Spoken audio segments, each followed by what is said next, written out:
What I want to say is that there is a dangerous level of ignorance amongst Nigerians. And this ignorance is not just about the educated, the illiterate folks, it's more with the educated.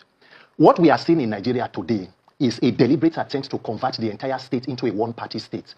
And Nigerians are gleefully, applauding it into its full implementation. I believe in strong leadership.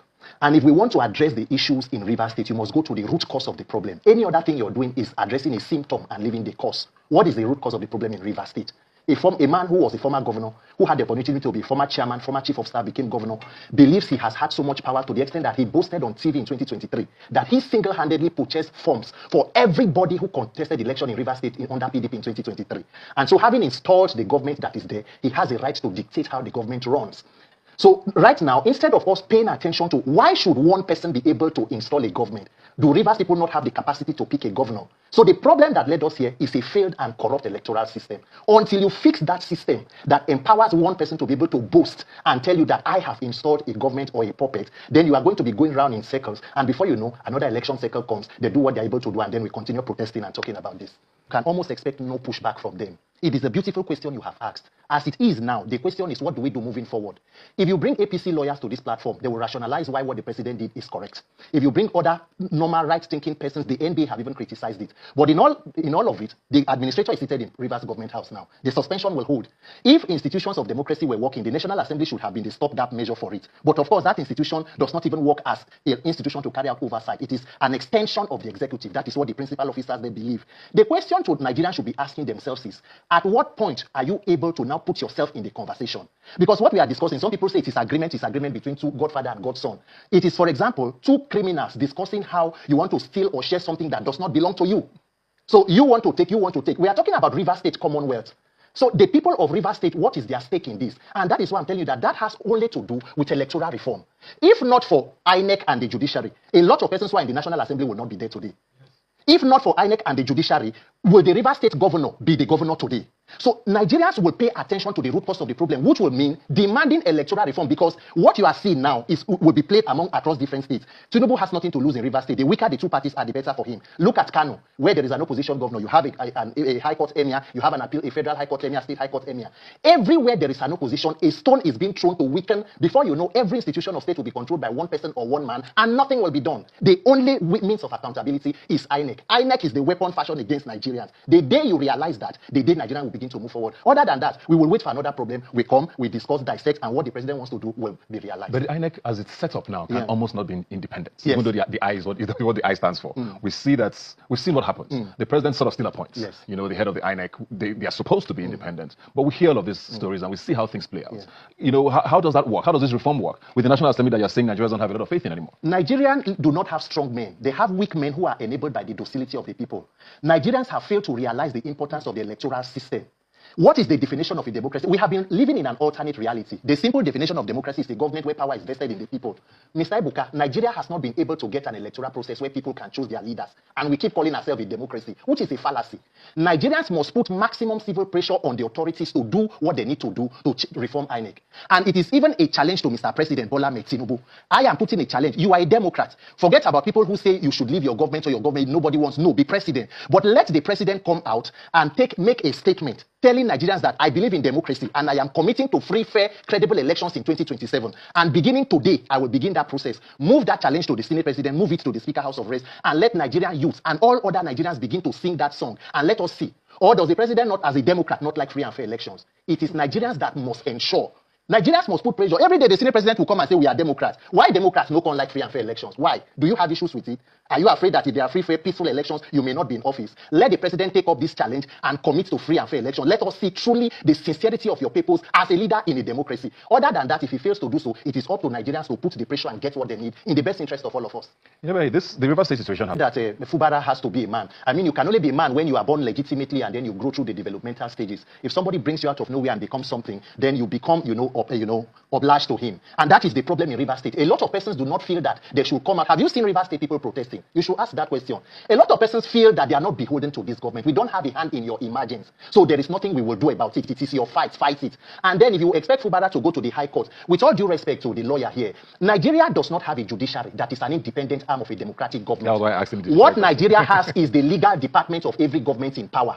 That is what Nigeria has. Nigeria's judiciary is not the last hope of the common man. It is the last hope of the uncommon man. An institution that should protect everybody, no matter your class or status, has now been weaponized against the people. And only the people of Nigeria, because guess what? If you think this problem is just about River State, you are being ridiculous. You are just making a joke because they test it somewhere. If you want to see what state's capture look like, you can look at Lagos State, where there is no meaningful opposition. A senator in Nigeria, Senator Ireti Kingigbe in Abuja, on a rise during the Natasha Bruhaha, told the nation on TV that the National Assembly is not opposition friendly.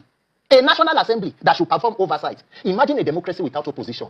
If you do not fix an electoral system to be able to hold these people accountable, wait for 2027 and see how wild this race gets. So from what all of you are saying, right, the legislature is gone. Captured. The judiciary is also not necessarily standing on 2 feet. The people need to do something. Yes. But the people are also worried, right? Like I said at the start of this show, we saw the youth copper who put up a TikTok, I believe, talking about her own experience of Nigeria, which a lot of people related to. And we saw what unfolded after that. She was called in for questioning. There were threats to her. There was even talk about killing her. I saw a tweet to that effect, you know. Where people see that, what do you expect them to do in a nation where there's no recourse in courts, like you're saying? What then is the next move? The power of the people must be greater than the people in power. In fact, the coppers' situation was even mild. We had an issue on October 20, 2020, where live arms were fired at peaceful Nigerians who were holding their country's flag and singing the anthem seated on the floor. So Nigerians have every reason to have political apathy, where people become disenfranchised and do not want to participate. But what is the other option? If you keep quiet, you die. If you talk, you are going to die. Nigerians are dying without protesting. People are protesting in Akure now, as he rightly said. In Adamawa, in Yobe State, 3 soldiers were executed in point blank by bandits or by terrorists. Nigerians must find the courage and the wisdom to strategically fight and build a nation that they want. Because it will not happen by chance. Every nation that is built today was built by resilience. If you think that, oh, by keeping quiet, that is the plan of the state actors. They want everybody to cow in. You cannot talk. If you talk, they come after you. If every Nigerian, including prominent people who mean well, come out every day, 1 million people, and continue to talk about what is wrong with the government, there are not enough prisons to put everybody. You cannot kill everybody. You want to kill everybody and rule over their ashes or the dead of their bodies. Nigerians must find the courage. That National Assembly, we will go there and exercise our right to peaceful assembly and demand electoral reform from people who are there who call themselves Democrats. You like election, you like free and fair, you are Democrats. You will give it to us. When we are ready, with time, it will happen. How does this happen? It is very difficult. Let me even comment on the riot, the coming back matter. Yeah. So far, the NYC seems to have retreated. I'm in contact with her. She had briefed me to represent her. I'm hoping that their retreating will be permanent. We don't want to hear their voice on this matter. If NYC has any concern on what Riot has said, they should talk to their DG, if a member of the executive arm of government, to whisper to President Tinubu to address the situation that Nigeria has found itself. But if the NYC tries to meddle in this matter, they will only be trying to incite members to react in a way that they don't preempt, that they cannot preempt. Because there is nothing in the bylaws of the NYC, there is nothing in the NYC Act that empowers the NYC to have even intervened in that matter. A core member is not an employee of the government. A core member is not a civil servant. The NYC is not a military nor a paramilitary organization, contrary to the misconception of some people. The NYC Act, if you look at the Act itself, is only a scheme that was introduced in 1973 to allow Nigerians to serve their country. Nobody is issued a letter of employment by the NYC. You are supposed to be thanked. In fact, what Riot did is an act of national service. So what she deserves is an award. But regarding how Nigerians should take back their country, we have to take it back on the streets. This is not a battle that we are going to win in the courts, unfortunately. Because the judiciary is also limited in terms of what they can do. But that's what the government's always worried about when you talk about the streets now. Because the worry is always, what does it become? Yes. Which is why, I guess, from the government's perspective, it's always halted before it starts. When President Tinubu was in the streets, what was his worry? Was he afraid? This president today, when they were in opposition, it sickens me that this party, APC, that came to power through protests, you recall the Occupy Nigeria movement, the role that they played. Suddenly today, protest has become a treasonable act. This is our country. We cannot run away. How do you live in a country where you have a president, you have a first lady, you have the first son, you have the first daughter? The one family has basically... Have you not seen videos of Seyi Tinubu being given preference over ministers? Mr. Ibuka, in which serious country do you permit that? Have you seen the convoy that Seyi Tinubu moved around? Have you seen the convoy of the president and the senate president? These people are taking us for a ride. They believe Nigerians are conquered people. It is left for us to determine whether we will permit this or not. But we have to begin to demand systemic and drastic changes in the way things are done. And it is because they are not afraid, Ebuka. They claim that they have approved the so-called emergency. The constitution said you need 2/3.